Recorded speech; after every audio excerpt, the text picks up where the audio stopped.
तो ये north west direction को फेस कर रहा है, ये 90 डिग्री, बराबर है।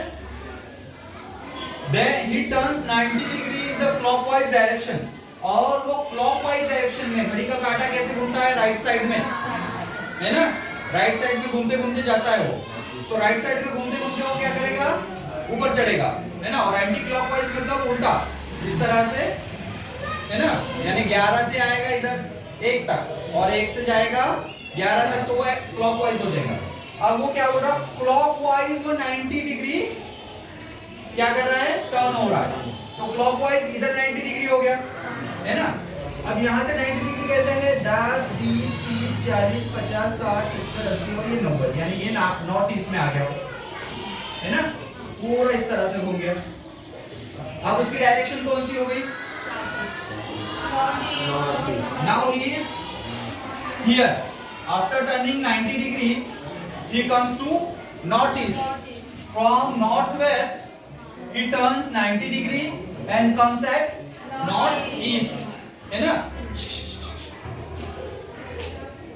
समझ गए, छोड़ो। तो अब कहाँ आया, 90 डिग्री पर वो नॉर्थ ईस्ट पे आ गया।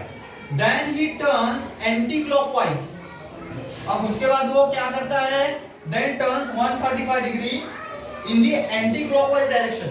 अब वो 135 डिग्री क्या करेगा, और उल्टी जाने को एंटी क्लॉकवाइज में आएगा, ये क्लॉकवाइज इधर हो गया, अब इधर नहीं जाएगा, अब यहाँ से फिर से 135 वो क्या करेगा, यहाँ से उसको कितना जाना है, इस डायरेक्शन में 135, तो अब 135 तो यहाँ तक ये 90 हो गया था, तो ये 90 हो गया, है ना, यहाँ पे आ गया अभी 90 में, बराबर है।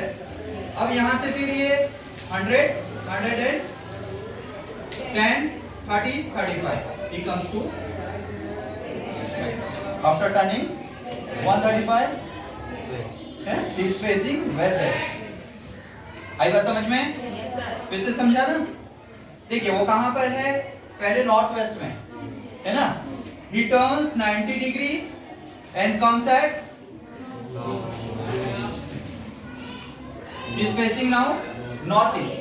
अब यहां से एंटी क्लॉकवाइज जाएगा, वो क्लॉकवाइज बोले तो नीचे हो जाएगा, एंटी क्लॉकवाइज लेफ्ट साइड में जाएगा, ये एंटी क्लॉकवाइज कितने 135 डिग्री जा रहा है ना, तो ये हो गया था हमारा 90, वापस आ जाएंगे, फिर यहां से और 90 में आपको क्या करना है, ऐड करना है कितने 35, है ना, तो 45 ऐड करना पड़ेगा, तो 45 ऐड करें तो आप डायरेक्टली कहां पे आ रहे हैं, वेस्ट डायरेक्शन में आ जा रहे हैं।